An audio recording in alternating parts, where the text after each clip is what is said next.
Train the muscles, not the joints.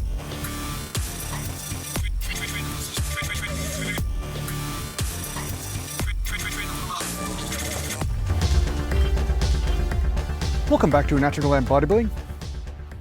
Today I'm going to talk to you a little bit about something that was spurred from a lot of the comments that are made. I mean, I always have another subject coming up because of these comments that are made, but so thanks anyway for all you guys who are making comments, whether you agree with me or whether you don't agree with me. Thanks for doing so, because it gives me some subjects sometimes to talk about as well. And one thing I want to talk about and mention really is that there are a lot of people out there in YouTube and in the fitness magazines back in the day and stuff that would oversimplify training and say this one principle is what leads to muscle growth, or this one principle is what leads to fat loss, right? You'll always get the guy that says, oh, cardio leads to fat loss. And then another person says, oh no, low fat. Then another person, low carb. Another person's like, no, fasting, right? There's always these people that get overly attached to one thing that they found works for them, and then they start to make blanket statements and say this one principle applies to everybody in every single circumstance. So the one thing I want to say about muscle growth is that there are a number of things that work. One is increased intensity through weight, right? To a certain point, because just doing maximal lifts all the time will destroy you and not necessarily build muscle. It may build a more active nervous system, so that way you recruit more muscle mass until you get injured, but it doesn't necessarily build hypertrophic gains, right? Muscle mass. So what I mean by is increased intensity to a certain point. So say, 6 reps or 7 reps or 8 reps is the highest intensity you can go with weight and still make muscle mass gains. It's going to be different for each person, but you get what I'm saying. Intensity plays a factor in that.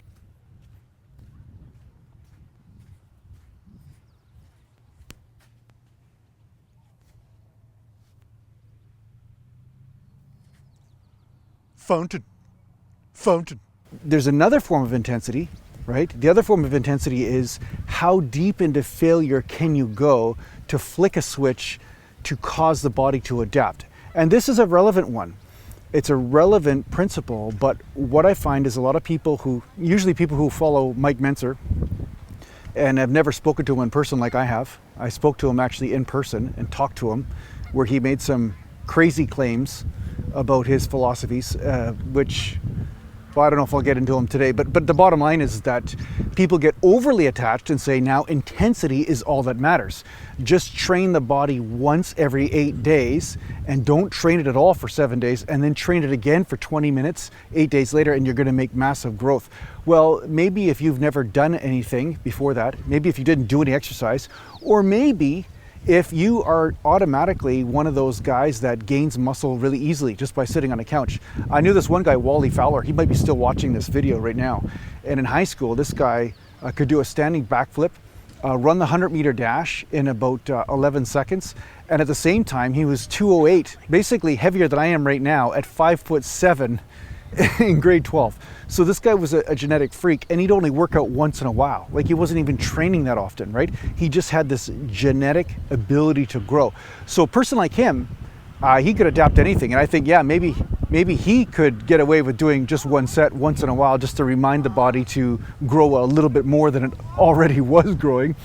But for most of us, we need some intensity, but we also need a certain amount of volume, right? So that's my next thing I'm getting to. Sorry if the wind is too bad here. But that's the other thing I'm going to get to, is that volume plays a role in how much muscle you can gain, or in gaining muscle. So a lot of people say, no, if you do more than a couple sets or more than 3 or 4 sets, it's too much or whatever. Well, lately I've been doing 10 sets per body part every second day. So basically I'm doing a 2-day split, but I'm doing 10 sets every second day for a body part using different rep ranges, right? And I'm getting results. You can see that I'm actually putting on muscle. So if high volume or higher volume was absolute bullshit, I would not be putting on any muscle doing this. You see what I'm saying?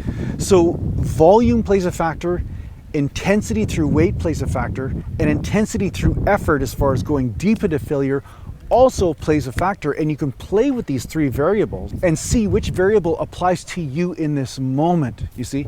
And that's what people mix up. They realize that, oh, this principle right now is working great, so that means it always works. Well, no, maybe you've got some specific variables at work going on right now that are contributing to the efficacy of this certain technique. But maybe after 2 or 3 months of training a certain way, then your body's going to need maybe less volume and more intensity, like more drop sets, more strip sets, or a different rep range altogether, or maybe a different split, right? So when I usually have arguments with people in the comments and I start to get snappy, right? Because it's a lot of work to answer comments all the time.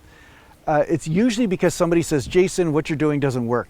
And this is the only principle that works. This is the one. You just don't know anything. That's why you're speaking from your own experience, about what worked, right?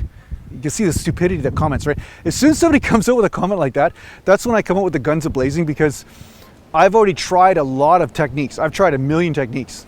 And I'll tell you right now, doing 1 set every 8 days for a body part. And this came from Mike Mentzer's mouth. Just so you know, Mike Mentzer told me when I sat across the table from him, he said he theorized that if he did 1 body part once every 8 days, that would be enough training for the overall body. So meaning I would probably only get my whole body trained in about 5 to 6 weeks or something, you know? So you can see that would be ludicrous. For me, I find that if I don't train for 2 or 3 days a week and only train 3 days, maybe 4 days, I go backwards. Like my muscle mass actually goes down. Like people actually make comments on my video, like, hey Jason, you lost some weight, what's going on? It's not because I'm not training, it's just that I'm not training as much. So there is a threshold for an amount of volume as well. And some people will have a lower threshold than others, but to say that 1 set applies to all would be absolute bullshit, right? I think I have it. I've been doing 1 full set for my exercises and then repeating that. Maybe I'm going to take this intensity thing to the next level. I'm going to do half a set, not 1 set, half a set. And that will ensure that I'll recover and get the most possible results. It's absolute genius. I don't know why people don't understand how genius I am.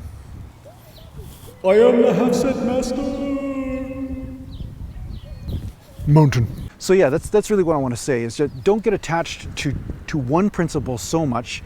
Embrace what's working, continue to do that if you are getting results, but don't delude yourself in thinking that technique is the only one that applies to everybody and applies to you at all times, because I've been doing this for 34 years now, and I'm going to tell you that there are false leaps of logic I made all along the way about training and about what works and what should work for everybody and age groups and all this crap. So yeah, you're going to have to surrender to the beautiful boot of life, and sometimes it comes stomping down on you and it'll shatter your delusions, you know what I'm saying? So yeah. Anyway, I hope this helps you in your training. Thanks a lot for watching. If you need to get a hold of me, just go to naturalgallantbodybuilding.com, and thanks to the Patreon supporters. And on Patreon, I am running a podcast where I answer Q&As and questions and all that kind of stuff, and I do weekly podcasts. So if you're interested in tuning in to that, I have a link in the description, so I'll see you there. Mountain.